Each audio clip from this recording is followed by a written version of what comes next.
ইব্রাহিমের আব্বার নাম হলো আজর। আমরার কি হয়? আজরে আমরার কি হয়? দাদা। এই তো মাশাআল্লাহ, বাফের বাফে কি হয়? দাদা।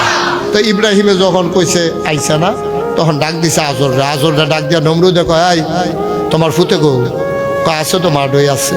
কয় না না, আমি খবর পাইছি তোমার ফুতে আমার সাজদা দেওয়ান লাগবো দেখিয়া মাঠে আসা নাই, খবর লও।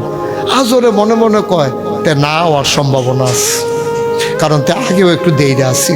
তার একদিন মূর্তি ব্যস্ত ফাড়াইছিলাম, মূর্তি আমরা আব্বা ইব্রাহিম রাস্তার উপরে রাখিয়া উনি গেছে, আব্বা গেছে ওয়াশরুমে এস্তেঞ্জা সারণের লেগিয়া, আইয়া সেটা দেহে কুত্তায় ঠ্যাঙালগি দিয়া কারবার গড়াই দিছি। কিতা করছে এটা মাইকে কন যেত, এইটা আইয়া আব্বাই দেখ খেলাইছে। ইব্রাহিম আব্বা কামটাম সাইড আইয়া দেহে কুত্তায় ফাওয়ালগি দিয়া কারবার গড়াইতে আছে। এরপরে আইয়া দেহ করে বীজা সুপ সুপে ইব্রাহিম আব্বা ইয়া সেটা কয় যে আব্বাই দিয়ে আমারে দিল আজর আব্বাই, এটিরে বাড়ো নিয়া ব্যস্তাম খেত নিয়া আর ইয়াত নিয়ে বাজারও নিয়া, এটি বিলে আমরা আল্লাহ হয়। তো এটি কি আল্লাহ? কুত্তায়